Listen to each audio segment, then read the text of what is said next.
a little different than I remember. Did you do something with your nose? Did you have a nose?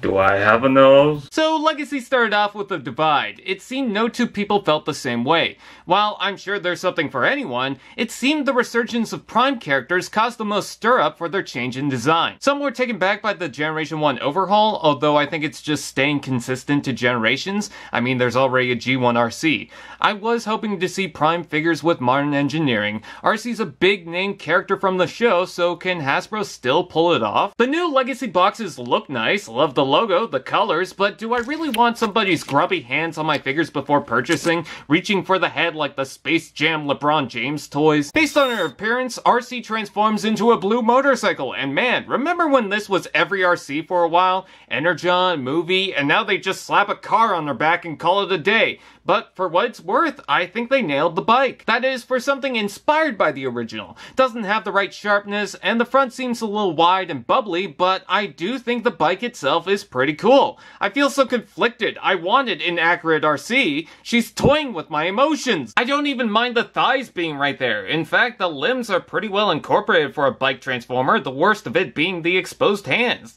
I dig the panels going to the sides, though the painted tone seems very off from the plastic blue. I love the blue round lights, the defined tiny orange ones, and the gauges. I'm curious how many figures can actually ride this. It is awkward with the blades. You can store them on top and be careful not to slip and make more butt cheeks, or on the side of the bottom, possibly slicing your toes. Intentional or not, it seems the tailpipe is the only blast port. She rolls pretty well, but good luck keeping it standing without the adorable kickstand. And for steering, she can turn the front wheel. If you want, you can open it.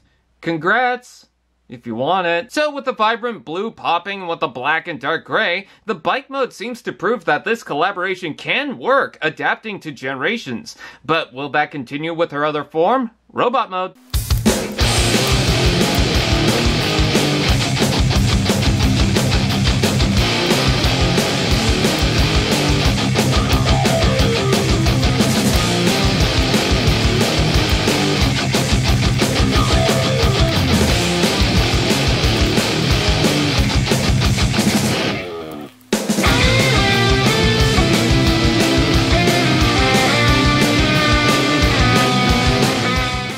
This is where that generations-ified reform really shows. The transformation does have some tricks to it, and aside from some thin joints on the back that seem too tight and armpit stress marks, I actually find it to be fun and involved. I was not expecting that. Also, make sure the waist is properly locked in place. Usually I have to move the crotch plate down, resist making inappropriate remarks, and this helps get that little bit of distance to properly move it forward and lock it in correctly. I was discussing this on Discord, and I think we got to why they decided to steer away from a fully realized Prime design. It's not to fit with all the other generations figures, it's Hasbro planning the bigger picture with a word that's now left a bad taste in my mouth.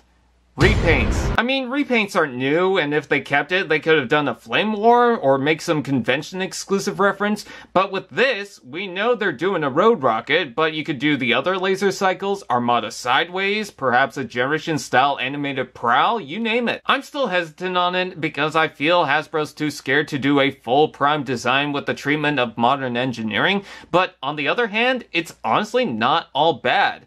I'm not sure about her overall boxy appearance with the sharp angles and hefty forearms, but as a figure, I find myself enjoying it. The figure doesn't feel wrong, it just sheds away from being Prime Arcee. God, almost every recent Arcee has been torture, but this is torment on a whole different level. I'm torn with the joy of the original, but I like the leg design, except for the wheels hanging off are obnoxious. She just feels well, you know? Arms are a tad loose, and the shoulder seems to hitch on something going out, but just by herself, she's kinda nice. The colors are good too. Oh my god, this is how I felt when I heard about Kung Fu Panda. Hating it, but then liking it. Even the head, which I ranted on, actually seems to fit. I think the side panels could have been thinner, but the face is pleasant, the eyes are bold, and there's light piping. Did someone say, articulation?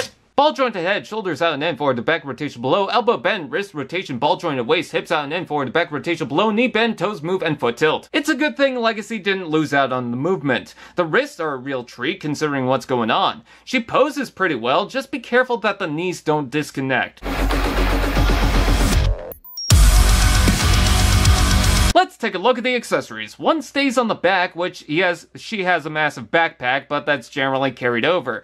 At least it can be removed if you want. The wheel detaches from a peg, meaning 1, you can add blast rockets to her back, and 2, you can open it up to give her the classic, iconic drone. Oh, I think this is a double fan to blow away nasty unwanted spiders. Honestly, this doesn't look good. She looks like a waitress. You can plug it on a different porthole in the back, and yeah, that repaint theory seems proven. At least it's painted well. Now, I'm really surprised by how much I like this. I get these energon weapons are meant to be her arm blades, but the transparency and round shape is a huge disconnect. They can plug under the hands, or they're more intended to plug to the side. She poses fantastically with them, and you can extend the side arms if you want to get more dangerous. There's peg holes on the side, and when combined, you can add this as a shield, because energon weapons are always gimmicks. There's peg holes on the feet, hands, side of the arms, wings, back, and another just behind the head. You know, say what you want, but aside from the back that doesn't seem to properly rest with the joints, she's mostly pretty solid. Either that or RED didn't really do her any favors. So if I seem conflicted, it's because I am. I can't say I like the change design-wise, but there's certain things I really enjoy and have become more open to. I guess I can't really say I recommend it since the context of each pro and con varies, and you might think otherwise. All I can say is, for something I was highly against when it was shown by Hasbro, I find myself not regretting the purchase. I still think they should have gone full prime since it comes off they're too afraid, but just based on her alone, if it wasn't overshadowed by her original form, there's a lot to like with it. Basically, I don't mind the nose job.